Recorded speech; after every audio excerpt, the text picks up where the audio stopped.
All month long, we are celebrating 75 years of broadcasting here at King 5. And tonight we are taking you back to where it all began, 1948. Harry Truman was still in the White House, and Velcro is about to be invented. It was also the first time Seattle viewers got to witness live television. King 5 founder Dorothy Bullitt was one of those viewers watching a high school football game that would change the course of her life and ours. King Seattle. At the time, she's a middle-aged widow, the mother of 3, and a savvy businesswoman on the brink of making broadcasting history. This is Radio King Seattle, KING. She is the new owner of a struggling radio station on the 21st floor of the Smith Tower. But her future changes on Thanksgiving Day, November 25th. That's when Seattle's only TV station broadcasts its first show.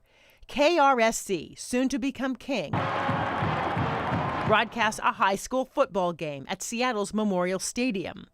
2 teams will play for the state championship, the West Seattle Indians and the Wenatchee Panthers. We were the underdogs coming from eastern Washington and playing the big kids from Seattle. And so it was very big for the team as well as the community. The day is partly sunny, but the field is muddy and wet, and the audio cables lying in the rain begin to buzz. Viewers can barely see or hear the 49-yard touchdown that ends the game in a 6-6 tie.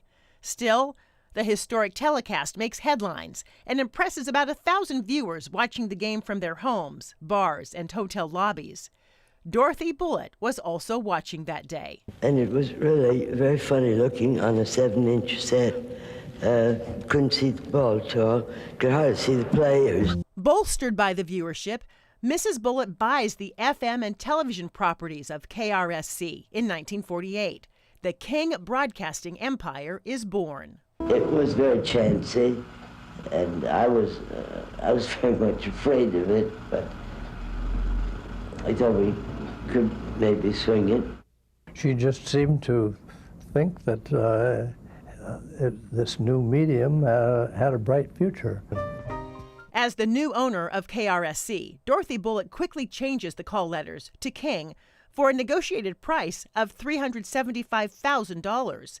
She gets 2 cameras, a transmitter, a remote truck that was formerly a bread truck, and a tiny studio, plus a handful of employees.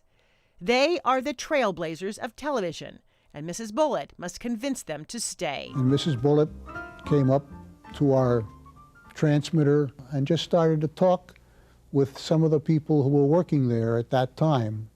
And she explained how deeply she felt the obligation was to provide the community with a service. And she talked about some of the things she wanted to accomplish and that she couldn't do it without us.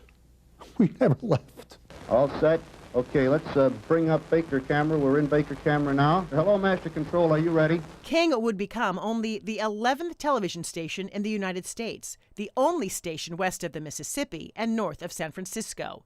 Mrs. Bullitt paid $75 for the logo King Mike, created by Walt Disney. The whole time I was CEO, the Bullitts never talked to me about profits.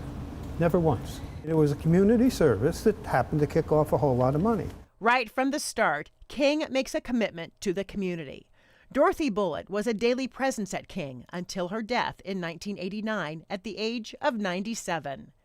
Every day, for as long as her strength allowed, Mrs. Bullitt came to work at King TV, determined to serve the community, just as she promised.